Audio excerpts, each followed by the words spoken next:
Palestinian President Mahmoud Abbas has postponed next month's parliamentary elections, which would have been held for the first time in 15 years. قررنا تأجيل موعد إجراء الانتخابات التشريعية لحين ضمان مشاركة القدس وأهلها في هذه الانتخابات. Human Rights Watch released a major report saying for the first time that Israel's committing crimes of apartheid and persecution in the occupied Palestinian territories. Pursuant to an Israeli government policy to maintain the domination by Jewish Israelis over Palestinians. This was applying the law to the facts we documented, which reached the conclusion that the reality on the ground is one of apartheid for millions of Palestinians. You are stealing my house.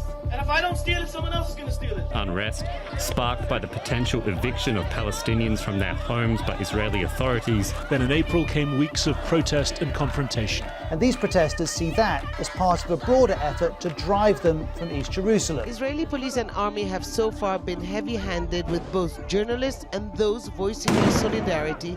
Starting at Damascus Gate, encroaching into the courtyards of the Al-Aqsa Mosque compound. Over 300 Palestinians and 20 police were injured. And this is all at a site which is hugely sensitive. Tear gas, stun grenades, sponge-tip bullets, physical force, and in some cases that appeared unwarranted, disproportionate or indiscriminate.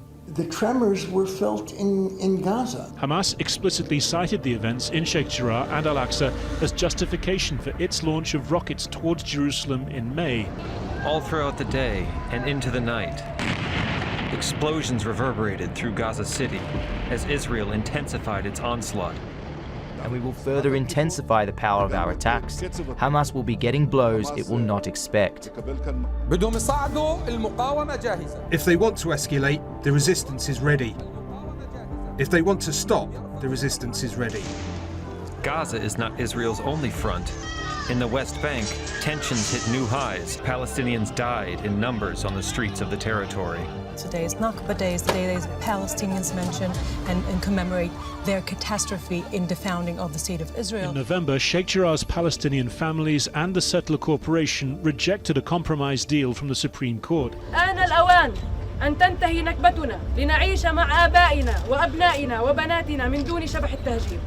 Israel's longest-serving prime minister has fallen after 12 years at the helm of Israel's government. And this is the man crowning the end of the Benjamin Netanyahu era. אני מודיע היום שבכוונתי לפעול בכל כוחי כדי להקים ממשלת אחדות לאומית יחד עם ידידי יאיר לפיד. Bennett's ascent to power in Israel means the country avoids yet another election, but it will undoubtedly mean a setback for Palestinians. Ben & Jerry's is pulling its ice cream from Israeli settlements in the occupied Palestinian territory. A massive win for the Palestinian boycott, divestment and sanctions movement. More than 30 states in the U.S. have passed anti-BDS legislation in recent years. I will appeal to them one by one and ask them to enforce these laws against Ben & Jerry's. At least 6 Palestinian prisoners have escaped from a high-security Israeli prison. They dug a tunnel under the Gilboa prison just north of the occupied West Bank. Look at it. Social media users drew the Hollywood parallels, some mocking Israeli Prime Minister Naftali Bennett. Israeli security forces have launched a massive search for the 6 fugitives, 4 of whom were serving life sentences.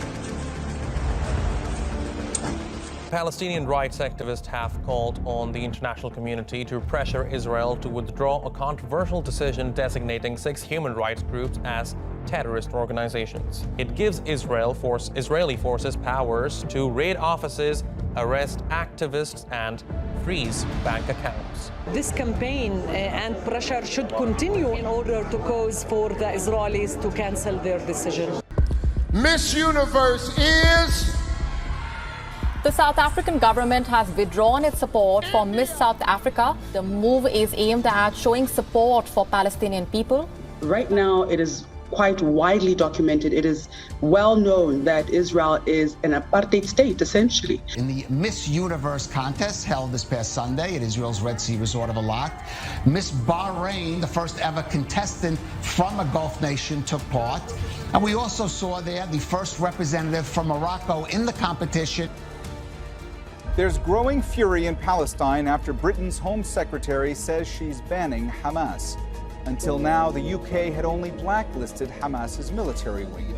We condemn the unjust British decision to consider Hamas a terrorist organization and affirm that it's a political decision